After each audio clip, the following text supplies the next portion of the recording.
Party people. Well, welcome once again to the Party of One podcast, the actual play RPG podcast where the gaming table is always set for two. I'm your host as always, Jeff Stormer. This week on the show, I am joined by Luke from the EIDOLON playtest podcast for a game of, well, EIDOLON, Become Your Best Self. An RPG inspired by anime such as JoJo's Bizarre Adventure and video games such as Persona, in which your character takes control of an Eidolon, a physical manifestation of their soul that reflects their truest, innermost self and grants them incredible reality-defying powers. With the help of their friends, they fight against the pressure of the undertow, the shadowy flow of collective psychic energy that imprisons society in an untenable status quo. This game fucking rules. They uses tarot cards in really interesting and fun ways. The setting and world building is awesome. It really hits that kind of like big, loud, weird JoJo's vibe immaculately. This game kicks so much ass. I love it a ton. And in addition to being one of the game's designers, Luke is also one of the GMs of EIDOLON Playtest, a podcast in which they, playtest EIDOLON. Currently, they are running multiple interlinked tabletop RPG campaigns, EIDOLON Disco, which is a 1970s mystery campaign, and EIDOLON Ska, which follows the same location in a new mystery 20 years later in the 90s. EIDOLON Playtest kicks fucking ass. It is a great podcast. You should check it out. You can find links to EIDOLON Become Your Best Self and EIDOLON Playtest in the show notes. Now, before we begin, there are a few things that I want to say. First, on behalf of myself and Party of One, I want to say that we stand in full support of our friends, peers, and colleagues in the Writers Guild of America as they fight for better pay, better working conditions, and a better path forward in the industry. And furthermore, I would like to encourage you, if you're listening to this episode, you have the financial means to do so, and you'd like to support the strike, to go to bit.ly/entertainment fund and make a donation to the Entertainment Community Fund. This is a fund that specifically supports those in the cast and crew of shows that have been impacted by the writer strike, that helps them pay bills, rent, and stay afloat while the strike is ongoing. Simply go to bit.ly/entertainment fund, select film and television, and make a donation. If you do this, send me proof of a donation of any amount to partyofonepodcast@gmail.com, and I've got some games and goodies that I can share with you. It is the least that I can do to support the strike. As always, thank you for listening and thank you for your support. And with all that said, let's go ahead and throw it over to me in the past so that he can get started with the show. Take it past me. Thanks, future me. This week I'm sitting down with Luke. Luke, thank you so much for coming on Party of One. Hi there, thanks for having me. I'm so excited to be playing today's game. I have been looking forward to this for a long time. I could not be more excited. And speaking of which, why don't you tell our lovely listeners at home what we are playing this week, as well as anything else you've got going on that you might want them to know about. Yeah, we are playing EIDOLON, Become Your Best Self. This is an RPG that I have written along with my friend Molly Reinbeck. We started working on it in like 2019, I think. It is an RPG inspired by JoJo's Bizarre Adventure and the Persona games. Two things I like a lot that have problems, you might say. You don't say. This is new information to me. Yeah, perhaps I'm not trying to, make any waves here. Persona may be a little problematic. So, you're telling me JoJo's might have issues? Just maybe a little bit. Just maybe that one might have some problems in it. But you know what? It's really good when they drop the cool turnabout fight music and a guy punches a guy real hard. It's that therapist meme of, yeah, this show is problematic and is constantly doing things that it shouldn't be doing. Therapist, of course. But boy, is it sick when they reference a song title and it activates an obscure musical power that changes the entire chord of a fight. Right, yeah. But on one hand, has an extremely weird and complicated relationship with, like, masculinity and sexuality that mostly isn't, like, directly commented on. But when it is, makes you scratch your chin a bit, but also sometimes a guy summons a ghost right out of him, and he does a cool yell while he punches someone over the horizon. And you know what? Isn't that what it's all about? Yeah, exactly. But yeah, you can find it on... So, we're currently working on the second edition of the game. That's what we're going to play here. The first edition of the game is a Powered by the Apocalypse RPG, which is available on our itch.io page. If you just search EIDOLON Become Your Best Self on itch.io, it should come up, or if you look us up, Reveal Your Master Plan is the name of the storefront there. And you can buy that. Or on our Patreon, patreon.com/EIDOLON Playtest, you can download the current draft of second edition, which is what we're going to be using right now.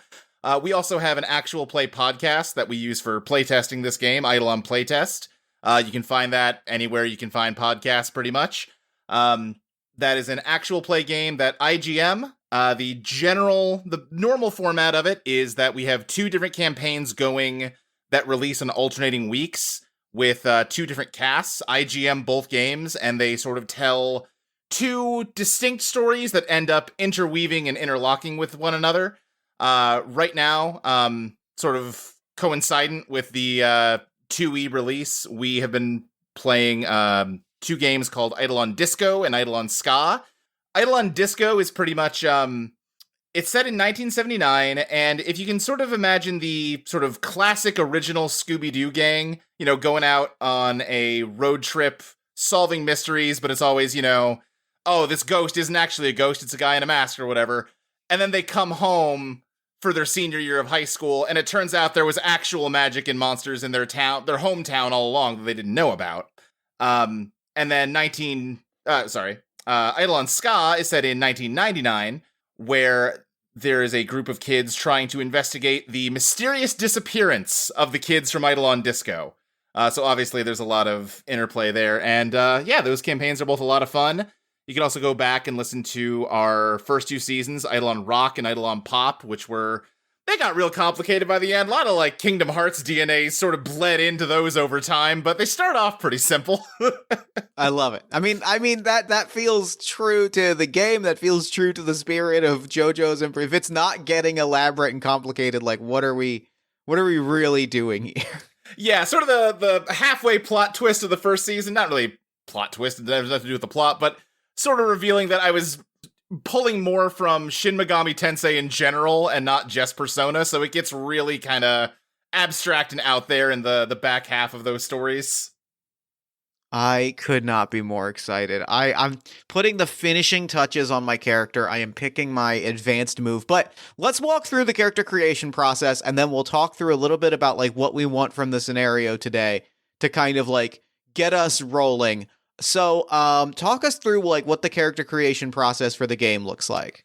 Sure. Well, when we were working on this, we wanted it to be very open-ended because both of our inspiration points have a pretty open-ended structure to them. JoJo's can be literally anything, which can make it a little hard to pin down things for a game like this, right? Because it needs to be flexible enough that, you can tell a story about Italian mobsters, or you can tell a story about high school kids just sort of dicking around after school. So basically, we just kind of went towards having very broad character archetypes and broad ideas that we sort of define more through player input. And we also introduced in 2nd edition, we got away from the Powered by the Apocalypse system, mostly just because we thought it'd be fun to try to come up with something original. And this game uses more a tarot card based thing. So I guess just going from the start here, with character creation, you sort of just come up with a concept, what kind of guy you want to be. That's kind of the secret step 1 to all character creators, I feel like. I appreciate that you're saying the quiet part out loud, which is come up with a weird guy. Yeah, come up with a guy that will get mad at the other guys you make up. Yeah. Well, I've got my idea for a guy. I think I've got my pieces in together. Mm-hmm. I've chosen my playbook. Yeah, so real quick, right. So our playbooks are very sort of broad archetypes. We have the Vanguard, who's kind of just a very straightforward fighter kind of thing. Infiltrator, kind of roughly you could associate with a rogue in a classic RPG. The Navigator was one we were trying to pull from the characters you have in Persona games a lot that they're a party member, but they're not fighting. They're more like your backup and support. They track enemies' weaknesses and stuff for you. So they're a very support-based playbook. The Alchemist, who has a sort of stranger power set and can transform things into other things. The Virtuoso, who has a relationship with a physical object that is so intimate that it sort of becomes a part of their soul. The basic idea here, I guess, if you're not familiar with the source material, is that in Eidolon, you have what is called an Eidolon. It is a sort of spirit that is sort of the other side of you, right? It is your sort of idealized form if it was completely severed from any kind of physical restrictions or limitations. It is your ideal self, and it has a cool superpower, because that's fun. So in the Virtuoso's case, instead of their ideal self being some sort of spirit or ghost they summon from within them, it is some kind of tool or weapon or object that they have such an intimate relationship with that it's sort of been assimilated as a part of their soul. You know, the name virtuoso sort of implies like a musician who is like really dedicated to their craft. Their instrument might be their eidolon, that sort of thing. And then from there we get into slightly stranger playbooks. We've got the veteran, who was sort of designed with the idea in mind of if you've retired a character and want to bring them back, but you want to reflect that like time has passed and they're maybe a different person than they used to be. The veteran playbook has a former playbook that it references, and the veteran has its own moves that are related to like being older, having more experience in a lot of different ways, but they can also spend a resource to use moves from their former playbook. It's a little more high concept, I guess. You've got the beast, which is just an animal. The animals got souls too, and them souls can have weird powers. You have the inhuman, which is a shadow monster of some kind. It is, the idea is that eidolons are brought out of sort of a second shadow world called the Undertow, which is sort of a, again, if you're familiar with Persona, it's very, you know, the TV world or the metaverse or whatever from those games. It is a world made of kind of the collective unconscious, and it's got all sorts of monsters in it and whatnot. And the inhuman is, what if one of those monsters developed an eidolon of their own? Then we've got the wild card, which is a real weird playbook. The protagonist in Persona games, the like hook with them is always that they can have multiple personas, and we thought it'd be fun to try to capture that in a playbook. So the wild card, like the veteran, has their own specific moves and rules they can use, but they also are constantly changing to a different active playbook. Their eidolon is constantly shifting and changing with the situation, so they can always pull out different moves and different powers. And then finally, we have the conductor, which was really just us looking at the first edition of the game and saying, you know what? None of these books really focus on glam, which is our sort of charisma stat. We should probably have one that focuses on that more. So the conductor's shtick is that they sort of have a zone of influence around them where their force of personality is so strong that they change how reality works in the space around them slightly. It should not surprise any of our listeners or anyone that has ever spoken to me at length that the conductor is the exact playbook that I have chosen. All right, fantastic. Yeah, so I've chosen the conductor playbook. My character's name is Asbury, full name Asbury Park. Okay, great. And my eidolon's name is Deuce, full name revved up like a deuce, another runner in the night. Fantastic. All right. So yeah, once you've got your playbook down, the next step would be to... I've scrolled through all our playbooks, now I'm trying to scroll back up to character creation, so I'm not skipping a step. Next you would choose a resonant and a dissonant card. So like I said, our game uses a tarot deck in place of dice. The way that works basically is you have a deck of all of the major arcana. 6 of them are considered positive cards, 6 of them are considered neutral cards, and the remaining 10 are... 6 of them are negative cards, and the remaining 10 are neutral. And each of them, there's sort of a table in the book that associates what we call a forecast with each card. So for instance, the Hermit, the forecast for that is your actions isolate you. Or the Devil is you get what you want at a price you can't afford.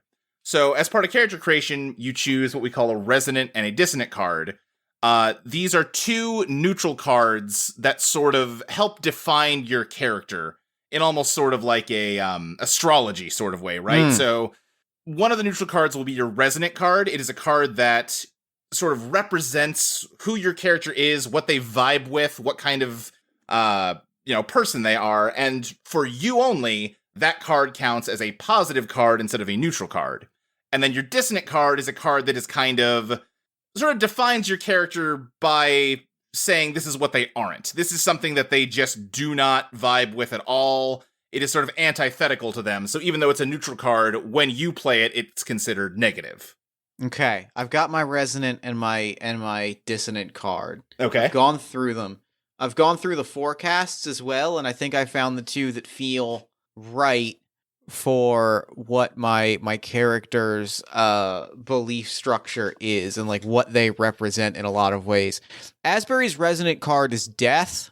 Okay. The forecast, something ends and something else begins. I think Asbury is very big on like reinvention, right? Very Sure. big on that idea of, I think that I'm going he, they pronouns, and I think they've lived a lot of lives. They've walked a lot of paths. They've spent a lot of time in a lot of different communities, and there's a sort of death and rebirth that comes with that, where they sort of take on a new life when they find something new somewhere else. Okay, yeah. Which means that the dissonant card very naturally bleeds into being the hermit. Your actions isolate you. I think that they are not someone that they do not seek to be alone, right? They don't seek to be tied down, but that he also doesn't want to be alone. Like, he is someone that wants to be in community around people, you know, like it is those connections, those very human connections that mean the world to Asbury, and they find that kind of isolation to be sort of one of the big banes of their existence. Okay. And I'll tell you what, since we sort of glossed over the come up with a concept part of this, why don't you tell me a little bit more about Asbury, just so we sort of have them sketched in a little bit more? Yeah, I'm gonna read the text for the conductor. You are the life of the party. You instantly change the energy of any room you walk into, and the world seems to just play by different rules when it comes to you. And that's before we talk about the Eidolon, which literally warps reality around you. You're so damn charming, it can be sometimes a little hard for you to turn it off, and that can lead to complications. Still, anyone looking to have a good time should sit close to you, plug in, switch on, and let the power flow. I think Asbury is literally the cool guy at the bar. It's okay, like, yeah. like they are not from around here. They are a flash of exciting energy that like blows. They are a whirlwind that blows into a place, stirs up a lot, causes a little chaos and havoc, and then bounces on their way, right? Like they're not someone that you have a long relationship with, but they are someone that like you do not forget, because goddamn, they were the person that I got a beer with one time, and we ended up driving a flaming bus down the highway, running from cops, having, you know, blown up a bank vault. Right, okay, I get you. This honestly dovetails very well with what I've got prepped, because the only assumption I was really making is that you were on a long drive somewhere, and if you're kind of always on the move, that fits perfect. That fits flawlessly. I'm very excited. So my Eidolon Deuce, revved up like a deuce, another runner in the night, warps reality around me by bringing things to life, literally. Okay. Objects around me. I think that Deuce's actual form is like, I was envisioning like literally like a revved up runner. And so like the idea of this being the ideal, Asbury's ideal self, it is a rockabilly. It is this rockabilly icon straight out of the poster for Streets of Fire, where it is this neon colored rockabilly with a guitar that, as it plays music, things around it come to life and start running. Okay. Very literally, like, things will periodically sprout legs and burst off into a sprint. Yeah. I will say part of the conductor's deal is that they can have a hard time turning it off, so to speak, where, you know, you're always warping reality around you unless you're sort of making the active effort not to. So that's going to be, you know, that's kind of one of the difficulties you're signing up for when you're the conductor, right? Where, like, you know, and I think that Asbury almost doesn't, like, that's part of the whirlwind, right? Like, right. Asbury almost doesn't see that as a problem, even when it causes problems for him. It's kind of a like, hey man, that's what it means to be the life of the party, right? And then sometimes they get into a case where they're like, well, this didn't go so well. Right. All right, yeah, no, I'm into all of that. So next up, we would assign your stats. So we have got 5 stats in this game. They are powerful, elegant, genius, glamorous, and bizarre, which usually just they get, you know, shortened down to the first 3 or 4 letters of them: pow, Ellie, gene, biz, and glam. So you can map those pretty cleanly onto the stats you would see in a lot of other RPGs, especially other PBTAs. It's your strength, your dexterity, etc. But they're not necessarily related to your physical aptitudes. It is more about your state of mind related to those. So POW is not a measure of how strong you are. It is a measure of how strong-willed you are, how willful and stubborn and tenacious you can be. Glam is not necessarily, oh, I'm great at talking to people or I'm pretty to look at. It's more just I've got an energy about me that makes it easier for me to communicate with other people, that sort of thing. Each playbook has sort of default stats assigned to it just based on which stats are most useful for that playbook's moves, but you're free to assign them however you want in a way that makes sense for your character. The stat spread for this game is 2 stats get 1 point, 2 stats get 2 points, 1 stat gets 3 points. And I think that I'm going to mostly stick with what is recommended, but with one key change because I think that it fits with Asbury's whole deal. So my stats are 1 power, 2 elegance, 1 genius, 3 glamorous, and 2 bizarre. Okay. I think a little less genius and a little more elegance feels right for someone that is more here for a good time rather than a well thought out time. Makes sense. All right. Then from there, I don't think there's any special creation rules for conductors. There is not. I don't think so, but I do have my advanced move, which is my load transfer when I successfully dazzle someone. My Eidolon warps reality around them in the same way that it does around me. And I may try to draw Biz to transfer that back to myself. I also have chosen my greatest fear. Yes, that's going to be the next step here. So the sort of greatest, fear, sort of your psychological weakness as a character, something that, your character has a lot of internal struggle with. Ideally, it's not something like, oh, they're real scared of heights. It's more of like a character-driven thing. Yeah. I think that I am going with conformity. I think conformity is the thing that most scares Asbury, and the sort of slow natural glide towards that conformity is the thing that they specifically are terrified of. Okay. Yeah. It most likely won't come up today unless I think you would basically have to be trying to make it happen for it to happen in one session, but where the greatest fear would come in is that there is a mechanic called the Phantom Clock, which is a system that tracks basically the party's morale and their relationship to the Undertow. And as things go badly, as sort of team cohesion gets damaged, or the sort of negative psychic forces of the Undertow kind of bleed into your emotional connections with the party or, interior to yourself, the Phantom Clock advances, and once it hits midnight, whoever is responsible for that final tick of the clock, their Eidolon transforms into a phantom, a monster that is sort of like if you took their greatest fear and used it as a template for a transformation of their Eidolon into a malicious creature that tries to kill them. That's sick. Yeah. Very much like the shadow fights in a Persona game, but yeah. All right, then I believe is that it? Is there anything else? I think that basically covers it. Oh, we still need to define. Well, no, you gave your Eidolon power. Yes, your Eidolon warps reality around you by bringing things to life. Yes. So I think we have got everything we need to get going here. Cool. Yeah, pretty light and breezy character creation. Love it. I love it. I love any game that lets me get into a character in 15 minutes is a good vibe. I feel and then I have a really fleshed out picture of this character's deal. Admittedly, I'm cribbing large portions of it from other stuff that I like, but that's the JoJo spirit in a nutshell. Yeah, exactly. JoJo's has an enemy that just his backstory is the plot of Holes. You're allowed.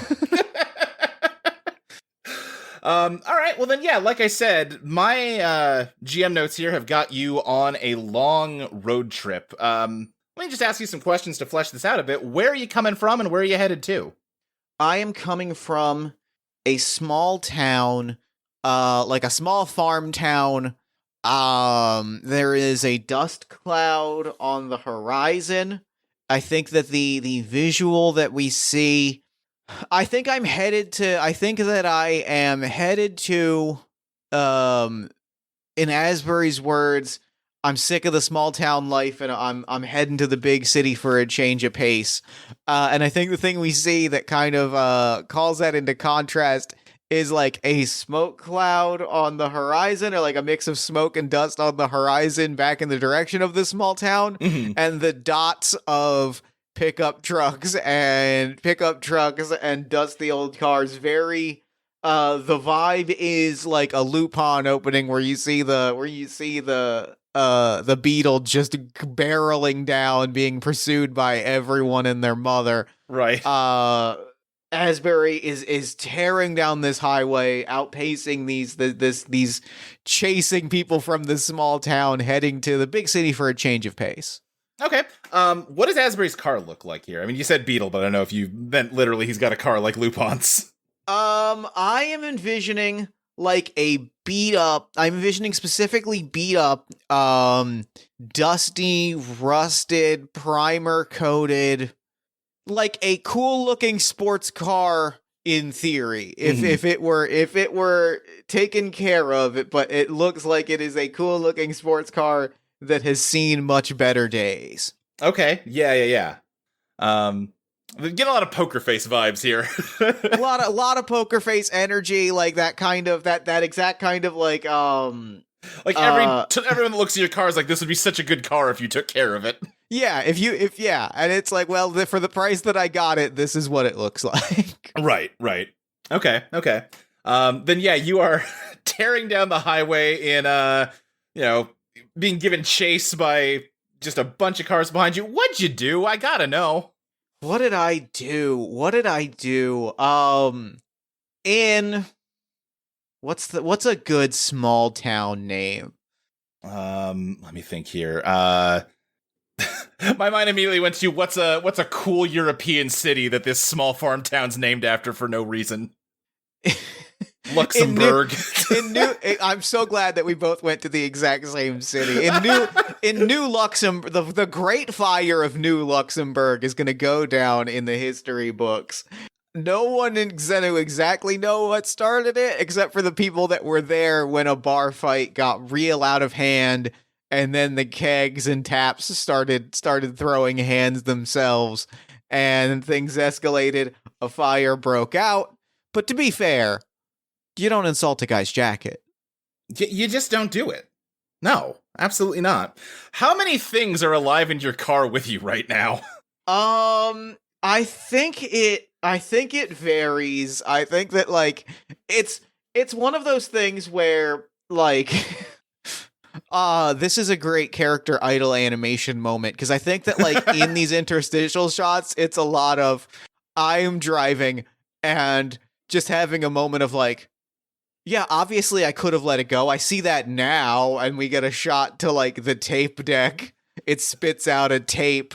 Oh, you're gonna give me the silent treatment now? This is typical. This is so you. And like it's watching piece by piece each individual element of the car like pop to life and then fade back away. Right. What is your plan to get out of this little jam you found yourself in? I mean, my car's faster than their pieces of crap, and I've ducked out of worse jams than I'm in now, so I think the answer is I put my foot to the metal and I hope that the car doesn't have beef with me. That sounds like a POW draw to me. Why don't you go ahead and draw a POW for me? All right. I'm drawing a number of cards equal to my POW stat, correct? Correct, yes. All right, let's see what I got. So you have one POW, so you'll just draw the top card here. I got Temperance. Temperance, you're met with an equal and opposite reaction. So at this point, how this works is, as the GM, I can sort of interpret that and apply it to this situation. I'll say, too, if you're not happy with that card, you can push yourself, which will allow you to play the top card of the deck, sight unseen, in exchange for advancing the Phantom Clock an hour. I think I'm okay with this. I think I'm all right with this. I think this is going to get me this. This feels like trouble, but it feels like fun trouble to get into right at the start of the story. Right. You're met with an equal and opposite reaction. I would say, you slam that gas pedal down, the car moves faster. That's just science. Yeah. And I do think, listen, the car doesn't want to get caught either. So it is, even though it is unhappy with you, it is compliant here. Your goals are aligned, and you just take off speeding down the highway. And I look at the tape deck and say, you see what happens when we work together? You see how nice it can be when we're all working on the same team? The tape deck doesn't respond. Of course not. Of course not. This is so like it. The tape deck's volume knobs, like the volume and the station knob, twist around as if it is rolling its eyes. Oh, don't give me that. But you tear off down the highway. I imagine we're in the Midwest somewhere, so it is very big Midwestern vibes. Yeah, very broad, very flat. This highway is just a straight line, and before long, the other cars are just dots on the horizon, and then they are gone. You are free and clear to just head off to whatever city you're headed to. It is the Midwest, and it is a real straight highway. This is quickly getting boring. Oh, and boring is not a thing that Asbury enjoys. Yeah. I think it becomes this... I legitimately think their response is to start scanning billboards for just the worst tourist traps they can find. To just be like, well, I gotta find something. You're looking, and it's not even... You're finding billboards for, like, radio stations. There's one that looks like it might have been a weird tourist trap or something, but the billboard is, like, out of date. It's half the ad is falling off of it, and the other half is covered in graffiti. You're in just the dregs of the middle of America here. And before long, you had to get out of town in a hurry. Imagine you probably had to skip breakfast. Oh, yeah. You're getting hungry. You need to use the bathroom. You're looking to see if there's, like, a town you can pull off, or like a Denny's at least or something, but all you're seeing is a sign for a rest stop. Well, rest stop is better than nothing. Yeah. So you pull off and pull into the rest stop. It's not a large area. It's sort of a big parking lot with probably 4 or 5 semi-trucks parked here. There is one small building with entrances for bathrooms in the back, and you can sort of see through the front door, the glass window of it. There is a small kind of kiosk and what looks like a couple vending machines. I take off my leather jacket, I drape it across the steering wheel, and I point at it and say, make sure it doesn't go anywhere. You, tape deck, take some time, calm down, we will talk more when I get back in the car. The tape deck is really realizing it's sort of hamstrung itself by ejecting that tape. Does not have a lot of ways to offer feedback at this point. I get out of the car and I head into the rest stop. Okay, yeah, there is a single person sort of at the kiosk, just kind of like boredly reading a magazine, doesn't even look up to acknowledge you as you come in. I reach into my pocket. I have an open pack of gum. I lean forward. I do kind of the cigarette flip with the gum stick. I lean forward. So is this entire area as boring as it seems, or is there something that I'm missing? No, it's pretty much as boring as it seems. I was afraid you were going to say that. We have a scenic, coin-operated binocular set outside and take a view of the sights. I mean, I do love sightseeing. Great, you'll love it. They have not looked up at you once. Quietly take the gum back and pop it into my own mouth. Not wasting a stick of gum here. No, of course. How could you? What about food? Is there something to nosh on? They sort of gesture with their thumb towards the vending machine. A smorgasbord if ever I've seen one. Thank you for your time. Yeah, no problem. What's the vending machine spread look like? The vending machine spread, well, you got your, you got your Snickers, you got your Twix. You've got, like, there's chips, but no brand of chips you've ever heard. It's some local Midwestern brand of potato chips. Oh, Crunchies? Yeah, exactly. You got, Grandma Paul's salted potato slices. Oh, boy. What I'm going to do is I am going to, I kind of give it a tap on the side. I lean on the wall, and I say, are you at least going to give me some good conversation?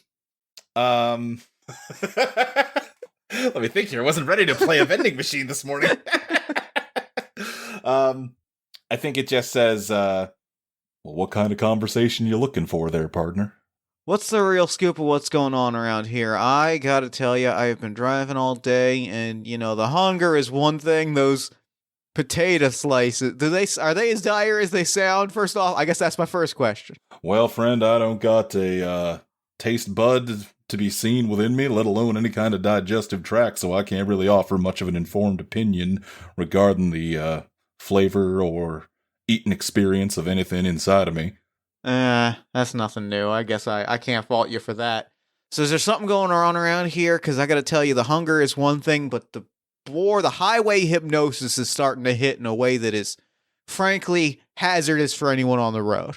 Well, friend, as an inanimate object that only gained sapience so 5 seconds ago, I can't say I'm too familiar with the experience of boredom, seeing as standing and sitting, depending on how you define my whole sort of situation here. It tries to gesture by just sort of flapping its slot. Just sort of, the whole thing just sort of wobbles. Like the only articulated part of it is like the flap that you would like reach in to get a snack from. So that just kind of like shakes back and forth a little bit. He goes, but, well, I tell you, if, I was originally going to warn you maybe stay clear of those binoculars you heard mentioned, but if you're bored, then I suppose those will give you a good time. Well, now that is the first interesting thing I have heard all day. Well, soldier, and I give a salute. Back to duty. And, I pull out, like, what would it take for you to look the other way and, for one of them candy bars to come dropping down the chute? Well, now, what the hell do you take before now, friend? Understood, you know. I'm an honest man doing an honest man's work. You can't fault a man for trying. Oh, I think I can in this instance, friendo. Okay, I understand. And I pop in, I slide in $1 and I slide in an extra quarter. That's for your troubles. Now make with the candy bar. It begins to, what are you picking? We gotta know. I am picking it's called, that's a raisin. It's a chocolate bar with raisins. Great, yes. It begins to dispense and then it gets stuck. Yeah, some honest hard worker, my ass. Go see these binoculars, and there better be a candy bar waiting for me when I get back. You know, friend, I think you got a real attitude problem. I'm walking away. I'm being the bigger person here today. I am walking away. Make a big show of it. I walk by the counter. That vending machine's got issues. You probably unplug it and plug it back in. Throw a point at its direction as I walk towards the binoculars. Yes. The clerk continues to not acknowledge you, and then as you leave, like, that's like the fourth guy that's trying to talk to that vending machine today. You head outside, and as you do, you notice that across the highway, there is a matching rest stop. Looks like the exact same design as the one you're at, just for the traffic headed in the opposite direction. And then you do also see those, that sort of mounted coin-operated binoculars that was mentioned inside. The kind you would normally see on top of, a skyscraper or something, or at, the marina. These ones are set up pointed at that opposite rest stop. I grab, not a quarter, but an aluminum slug shaped like a quarter. Uh-huh. Because, you gotta be at least a little bit resourceful when you're out in the middle of nowhere. Sure. And I'm gonna pop that slug into the binoculars, kind of give it the ceremonial spin, just kind of like slap the side of it, see how long it spins, and then point it back towards that other rest stop. You see the other rest stop through the binoculars, but a few things immediately strike you as odd. For one thing, the view looks to be mirrored. There's sort of some picnic tables off to the side. They should be off to the left, but when you look through the binoculars, they're off to the right.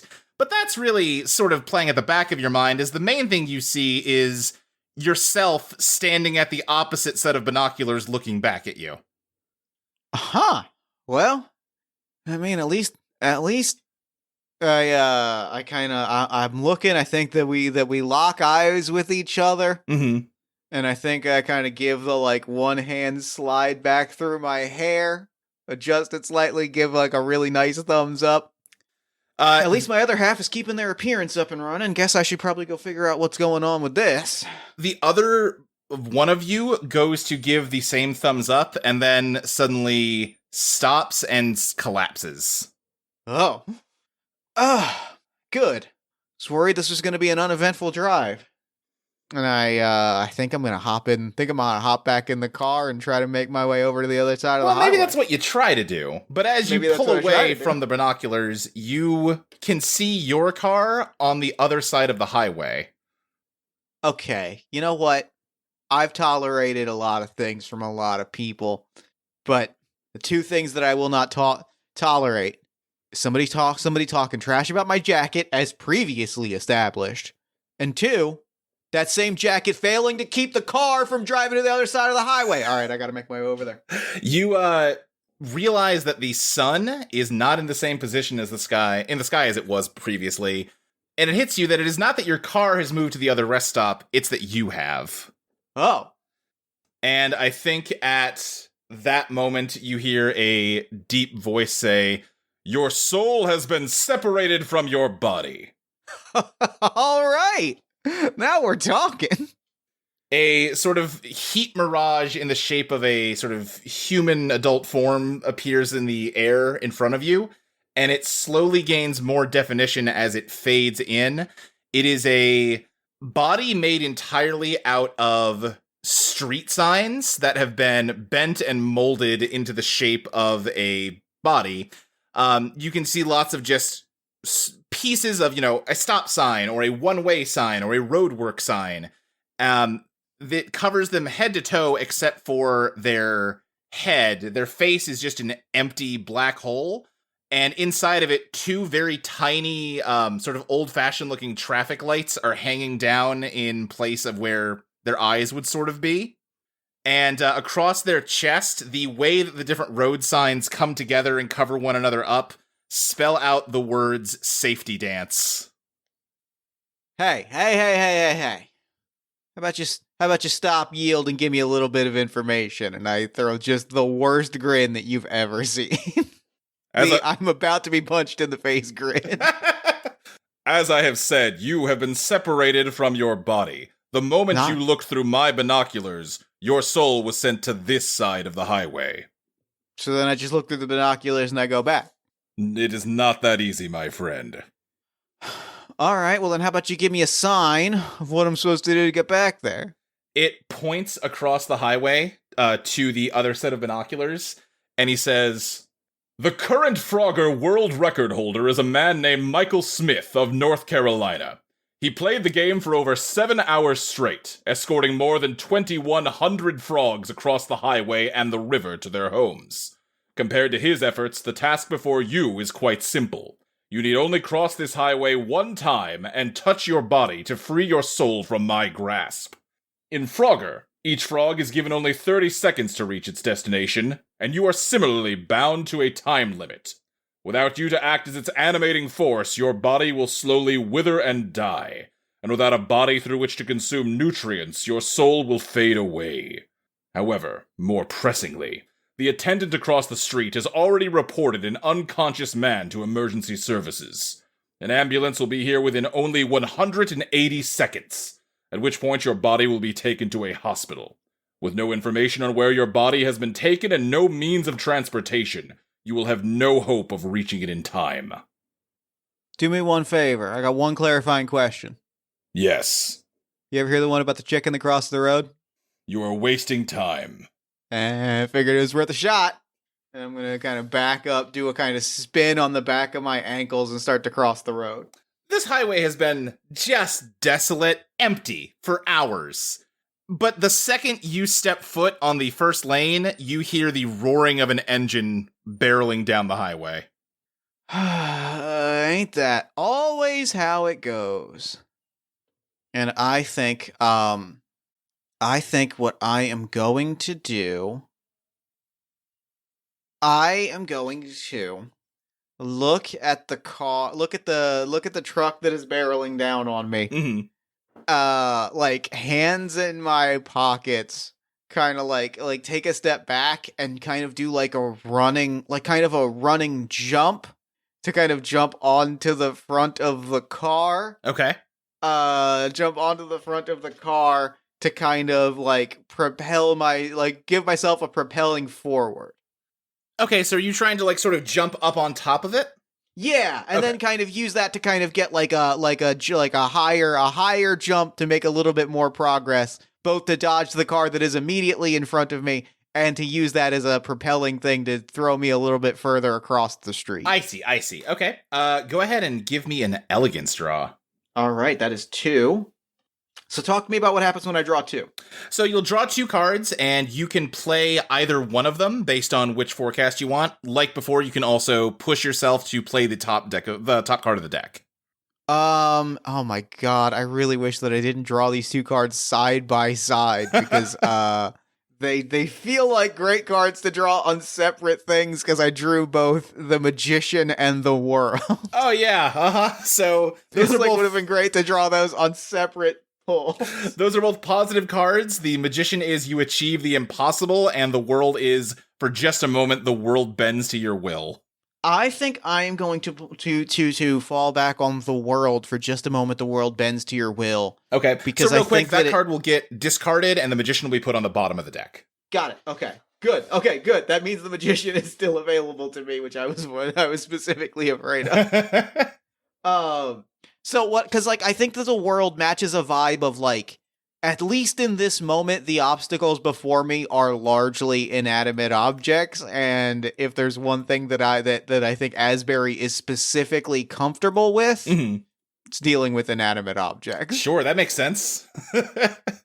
Then I'll tell you what, this is what I tend to do when players play the World, is you tell me how this goes. The world's bending to your will, not mine.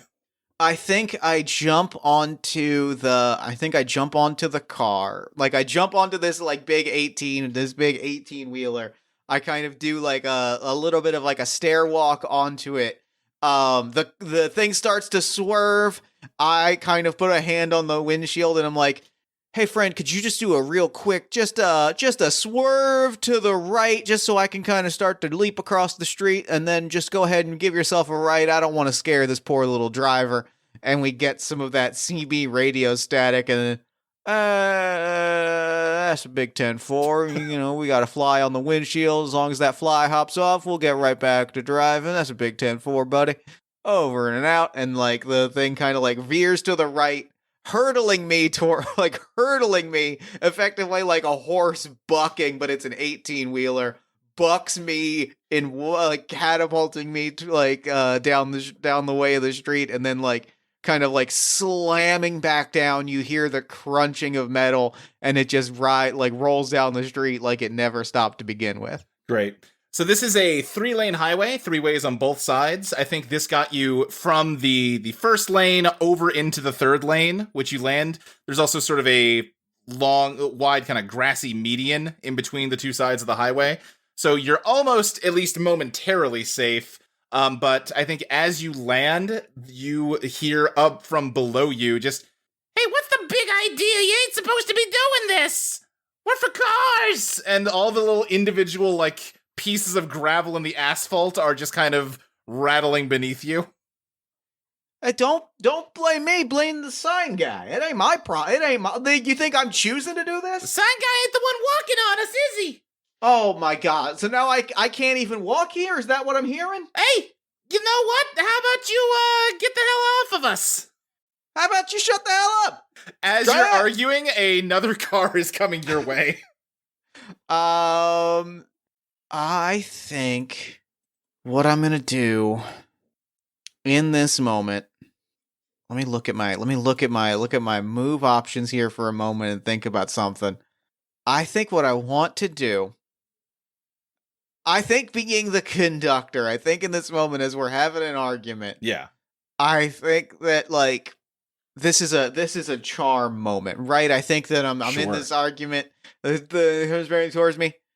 Look, I'll get off of you. 1 second. All I need is for a couple of y'all to pop up, make a fuss, get this car to switch lanes. Can we do that? Can we make a deal? Can we make a trade? Okay, go ahead and draw glam for me to dazzle the asphalt. That is a brief interlude as I draw these cards, because I realize I have not stated what the deck that I am using, and this is for the listeners and for your enjoyment. I've got my Philadelphia themed tarot deck. Great, wonderful. Which means that I've drawn so far the process MVP Joel Embiid is Temperance, and the world is the gang, Dennis and Charlie and Mac and Dee and Frank. So now we've got the Lovers, which of course is Rodin's The Lovers. Mm-hmm. I've got the Empress, which is American icon Betsy Ross, and the Devil, which is Gritty. So I got to decide which of these are the cards that I'm going off of. Let me see what my options are here. Which is the one? You're faced with two paths. Yeah, the Lovers and the Empress are both neutral, while the Devil is negative. Yeah, I think I'm gonna go with one. I'm gonna go with one of the neutrals. Let me see what the Empress has here. Yeah. You create something. I don't think there's something I can. I don't feel like I have a good creation in mind. So I'm gonna rock and roll with two paths laid out in front of me. I think so. I'm gonna play the Lovers. The Devil and the Empress go to the bottom of the deck. Correct. And I'm going to go with the Lovers. You are presented with two paths. Okay. You're presented with two paths. I'll say the Asphalt goes, yeah, fine, whatever, get you the hell away from us. They're very not friendly folks. They all rise up into a tall ramp that the car is thrown up onto. And your two paths here are, you can just kind of take that as, hey, car's not going to hit me now, it's going to sail right over. But it's not going to be a good landing. The driver could very easily get severely hurt, if not killed. I don't know how much you care about that. That's up to you to decide. Damn me for being such a damn wonderful person. And I'm going to do a running underneath the car, crouch down, jump up, and try to grab the door of the car and throw it open. Okay, that sounds like another Ellie to me. All right. I got the Moon and the Fool, as represented by the beloved Philly fanatic. So let's see. We got the Fool. You become who you need to be in this moment. You become who you are needed to be in this moment. Mm-hmm. Or the Moon. The Moon something unknown or unknowable interferes. I think I'm going to become who I am needed to be in this moment. Okay. Yeah, that's fair. I'll say, in a longer form game, there are incentives to play negative cards. You get experience when you play them, but obviously here, yeah, why wouldn't you just pick the best card you draw at any time? Then in that case, yeah, you become what you're needed to be in this moment. I think what you're needed to be, Asbury, is a real cool customer. As, yeah, you just sort of jump up, throw the car door open, and I think you additionally reach in and just hit the release on the seatbelt, and the person tumbles out of the car as it just goes careening through the air and slams into the ground. I think they did not make a good even ramp. So it sort of barrel rolled in midair, making it very easy to pour the person out of the car, but also really making it land on its roof. They would have been crunched if you had not done that. They are, of course, alone on the highway now, but listen, you can only do so much. Whew. Long country drives, am I right? They don't acknowledge you. They are just kind of shell-shocked. Chewing gum? They begin just screaming. More for me. With that, I think there's nothing else in your way as you run into the median, and as your foot lands on the grass, Safety Dance appears before you once again and says, "You're doing well so far." Yeah, because I'm great. It will only become more difficult from here, though. Great, because I was finding it too easy so far with all the cars running at me and the people almost dying. I'm glad to hear you say that, because in addition to cars, Frogger has to contend with snakes as well. And at your feet was it there before Safety Dance appeared and you just didn't notice it, or did he conjure it? Not clear, but there is now a viper at your feet rearing back to lunge at you. I don't think this one has a really great appreciation for sarcasm. Okay, I guess I gotta figure this one. I guess I gotta figure something out here, and I'm gonna wait for it to be ready to lunge at me, and then jump backwards into the road. Okay, so you're jumping back from the direction you came. No, back into the. I'm gonna get my back to where my body is, back to the rest of where my body's at. waiting for it to lunge at me and then jumping backwards so it jumps into the road and potentially gets squashed by something. Okay, this once again sounds like elegance. All right. I got justice and I got the chariot. Okay, so those are both neutral. The situation becomes more fair or you exceed your own limits. I'm going to go with the situation becomes more fair. More fair. Okay. Then I think you jump back into the road as it lunges at you, and there is, in fact, another car coming.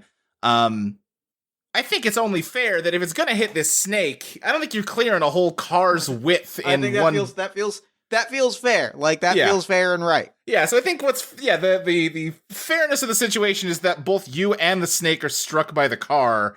The snake is just obliterated by it, and you are sort of sent flying. Advance your damage track for me. We haven't discussed how damage works in this game. You have got, 4 states. You start at fresh, and you're now proceeding to winded. If you take more damage, you'll go down to battered and then desperate. And if you take damage while desperate, you will face death. All right. I think the car hits you and you kind of go flying. You land and skid on the pavement, and it drives over you, doesn't even stop. We did it. Win is a win. Win is a win.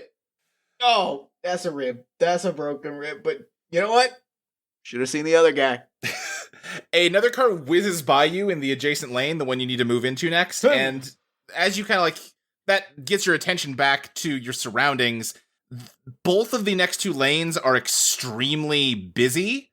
It looks like, it's not congested. The cars are moving very fast, but it feels like a busy highway, not this empty road you've been driving down for God knows how long. Well, at least nobody's recognized me yet.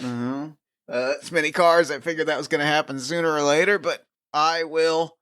How am I going to get across this? And I think I kind of wait for a second, and I look over there. I look back at that rest stop. I look over at I look back down the road a little bit at the on-ramp, and I think I start walking limping more accurately down the road just a little ways to where I'm in line with the on-ramp a little bit. Okay. I think as you head that way, you can hear an ambulance siren. Ah, crap. So, okay, here's what we're gonna do. Hey, you across the street! And I'm gonna yell at the sign that says, car off ramp or rest stop this way. Right, yeah. Hey, I think it sort of twists to face you and goes, yeah? If there were free snacks in that vending machine, would you tell the people there were free snacks? What? Is that part of your job? What? I can't hear you. Tell the cars that there's free snacks in the vending machine. There's free snacks in the vending machine? Yeah, free snacks. Anybody that goes in. Since when did we start serving free snacks? New promotion. Let people know. Who are you? Snack commissioner. Give me a dazzle. What do we got? We got... Oh, this is good. This is good. I'm glad I get to engage with this, especially at this moment. I have to decide what this means, but I did draw strength, as represented by the Rocky statue. Of course, naturally. The Wheel of Fortune is represented by Motown Philly's Back Again, Boys to Men. And I drew Death as represented by Edgar Allan Poe, which is my resonant card. That is true. So I assume that's what you're playing. I think I gotta go with my resonant card. Something ends and something else begins. So when you play your resonant or dissonant card, they get special forecasts. If you look at the conductor... yes, they do. Yeah. You're right. So the conductor playbook will have rules for when you play your resonant card. So when I play my resonant card, my forecast is actually I raise up my baton to strike up the band. Mm-hmm.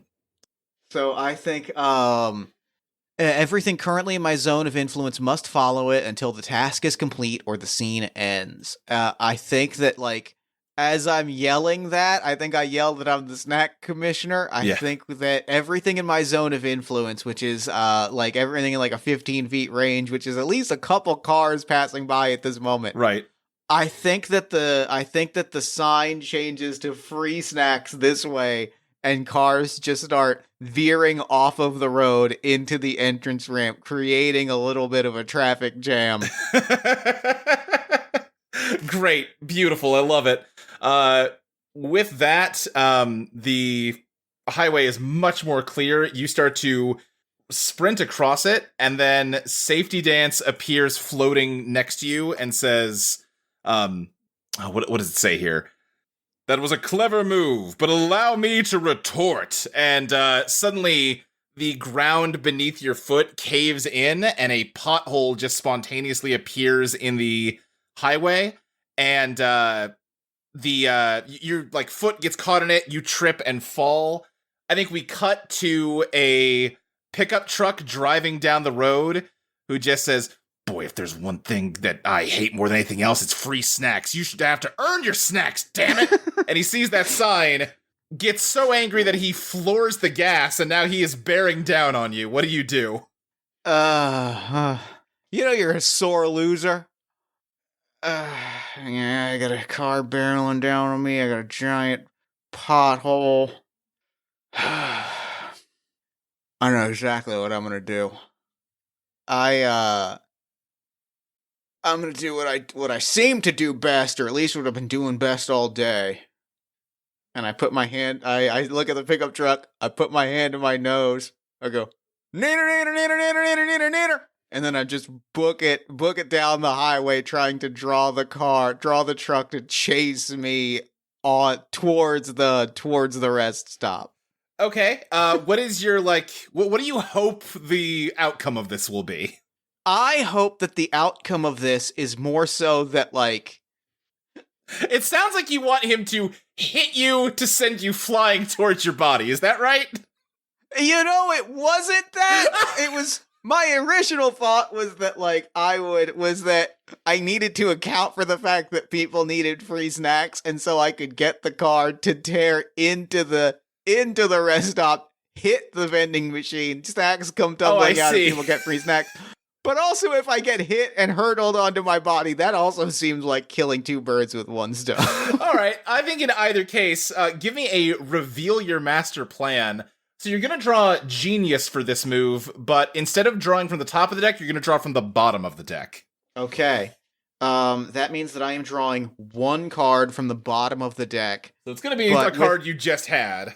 But with the knowledge that this is a card that I just had, which means that this is strength. Right, so the idea is that, on paper, if you were, say, counting cards or whatever in a game, revealing your master plan is a move for, exactly what it sounds like when you reveal that you've been in control of the situation all along, or you've got, some sort of galaxy brain play that's going to twist everything in your favor.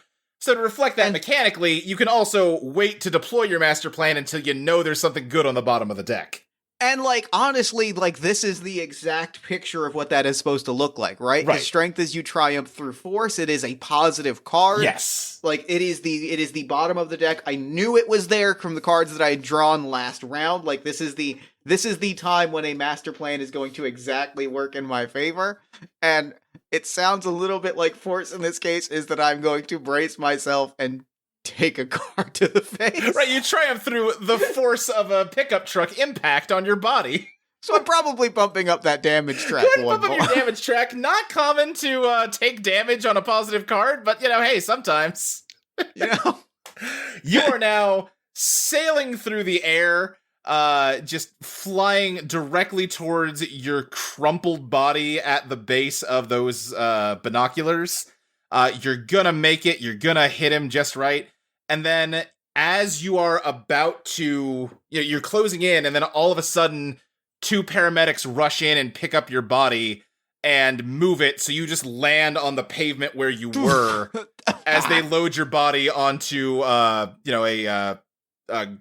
bed to load into the ambulance. I mean, at least I know where it's at now. I just gotta get past these paramedics.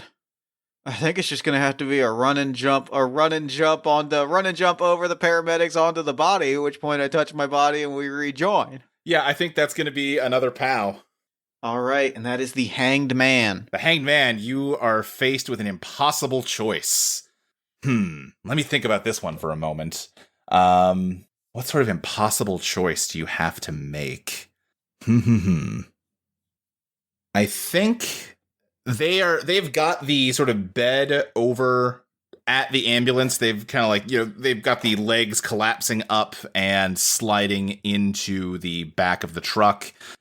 You are running as hard as you can. You're pretty banged up at this point, what with being run over twice in the span of the past few minutes. It hasn't been your favorite day, I would imagine. You'd be surprised. Yeah, I've seen Crash. I get it.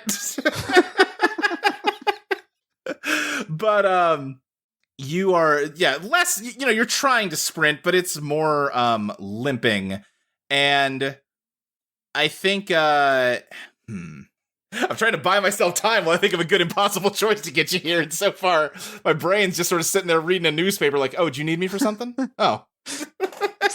It's the Simpsons shot of the donkey. Right. I think, okay, here is what I think happens. I think the bricks of the rest stop building, which you're running past, I'll say, Snack Commissioner, we got a real crisis on our hands. Someone said there'd be free snacks. Now there's no free snacks and everyone's getting mad. Oh, jeez. You gotta help us. You gotta, please. Damn it. If I'm not just the nicest, kindest person that this world has ever seen. And I'm gonna, waddle in. And I'm going to stare at this vending... I think the vending machine goes, well, look what asshole the cat dragged back in. I slam down the rest of my gum on the counter. And just, you don't like me, and I don't like you. That's about the size of it. But the way I see it, you stole from me. The way... And you are a hard-working person. And so I think that I can tell you this. I could walk out here and I could touch my body. I could reform with my soul and body and I could drive out of here. But you're going to have the guilt on your shoulders of not giving me that raisin bar. You're going to have that guilt. You're going to have that guilt because you knew that I was entitled to that bar because I gave you $1 and an extra quarter. And you're going to sit there and you're going to know that $1 was ill-gotten. And you're going to watch that attendant come by and take that $1 that you know was ill-gotten.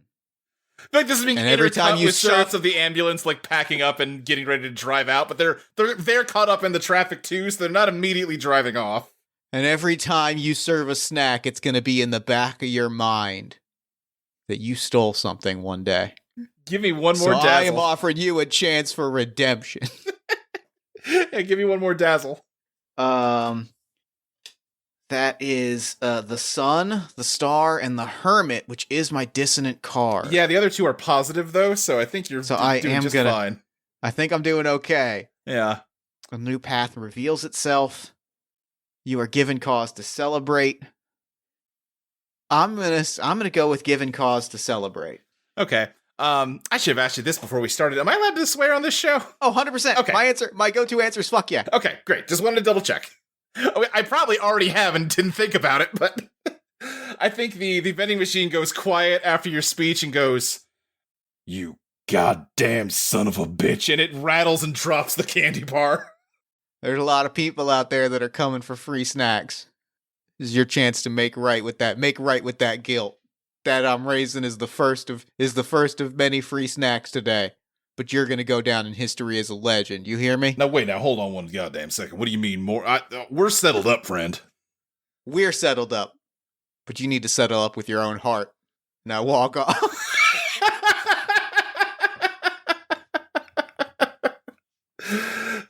You walk out and just sort of triumphantly. The ambulance, like I said, was pulling off, but they're stopped by the traffic literally positioned perfectly so you can just sort of walk in a straight line, pop the door open, and touch, like, your foot hanging off the bed. And you suddenly wake up strapped to the bed in the back of the ambulance. I imagine the people in the ambulance are like, wow, this body looks way worse than it did a minute ago. Jesus. yeah, all your wounds carry over. Like, whoa! All right, well, I didn't know what was wrong with him, but don't know how we missed that. Yeah, it's been a long day, let me tell you. All right, well, just stay calm. We'll get you to we're getting you to a hospital, sir. All right, I appreciate it. I appreciate that. Now, you did take the load transfer move at the start of this. I did. Which is when you successfully dazzle someone, your zone of influence stays with them instead of you. I'm going to allow that to happen for a little while, I think. Because if I may propose a moment. Sure. I do think there's a genuine moment where as I walk off, I'm laying in the truck, I'm laying in the ambulance, and if things are coming to life around the vending machine, yeah, I do imagine there's a moment where the vending machine is like, now listen here, everybody. We've been given a job to make a lot of people happy today, and it may not be a job I'm particularly happy about, but God damn it, when I'm given a job, I do it to the best of my ability. Now I'm coming to you as friend. Are we going to do what we're meant to do today? Or are we going to let these people down? Yeah, I think all the candy bars and other crappy snacks are just like, yeah, just like rallying as they start just falling in mass out of him. And I think if he had tear ducts, he'd shed a single tear. Goes, worst goddamn snack commissioner I ever met. And I think as the ambulance drives off, we see the car drive off behind it as steered by the sleeves of the jacket. I think that is the end of our story for today. That seems like a ending point if ever I heard one. God damn. What a great game. Jesus. Well, thank you very much. I could not be happier with how every step of that turned out. So much of my character strategy turned out to be I'm going to get hit by a car. That's how you know it's a JoJo's thing. It is. Oh my god, Luke, thank you so much for playing this with me. I had the best time imaginable. Yeah, thank you for having me. This was so cool. I could not be happier with how this all turned out. Oh my goodness, I'm happy. All right, real quick, before we wrap up, where can people find you and your work online? Yeah, so you can follow me on Twitter at SSJSpeedRacer. I am locked right now because I'm job hunting, but I don't know, put a follow request in, I'll probably accept it. You can find Eidolon Playtest, the actual play podcast where we play this game. Like I said, just about anywhere that you can find podcasts. You can also find our Patreon at patreon.com/Eidolon Playtest, where you can get early shows, bonus episodes, and the current draft of Eidolon Become Your Best Self, the very game we just played. Fantastic. Well, thank you so much for joining me on the show today. Thank you so much for an absolutely amazing game. And for now, I'm going to throw it over to me in the future so that he can wrap up with the show. Take it, future me. Thanks, past me. And thanks again to Luke for coming on the show. That game that ruled. I had so much fun with that character and that world and getting to play around in that space. That was awesome. I'm beaming thinking about the game that we played. God, it was fun and I loved it a whole lot. Anyway, be sure to check the show notes for links to Eidolon Become Your Best Self and the Eidolon Playtest podcast, and be sure to follow Luke on Twitter at SSJSpeedRacer. Then while you're on Twitter, follow us at Party of One Pod, like us on Facebook at facebook.com/PartyOfOnePodcast, find us on TikTok at Party of One Podcast, find us on Tumblr at Party of One Pod, subscribe to our newsletter at buttondown.email/PartyOfOnePodcast, and join our Discord community at bit.ly/PartyOfOneDiscord. If you enjoy the show, there's a lot of ways to support it. You can support us financially at patreon.com/JeffStormer or Ko-fi.com/JeffStormer. You can give us a nice iTunes review, shout us out to a friend, give us some love on social media. You can buy some Party of One merch at bit.ly/PartyOfOneMerch. Or, if you're looking for more great podcast content, you can check out All My Fantasy Children, which is a character creation, storytelling, and world-building podcast that I make with my best friend in the world, Aaron Catano-Saez. We take a listener-submitted prompt and spin it into an original fantasy character, populating a shared universe one story at a time. You can also check out Yazeba's Bed and Breakfast, which is an actual play about a heartless witch, a cozy house, and the many people making their homes inside.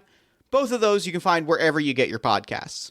Party of One is, as always, produced and edited by Jeff Stormer and Jen Frank. Music for the show comes from the song Infinite Lives by Mega Ran featuring the D&D Sluggers, and the Party of One logo is by Evan Rowland. If you'd like to inquire about advertising rates, coming on the show as a guest, or about press coverage of the show, you can email me at partyofonepodcast@gmail.com.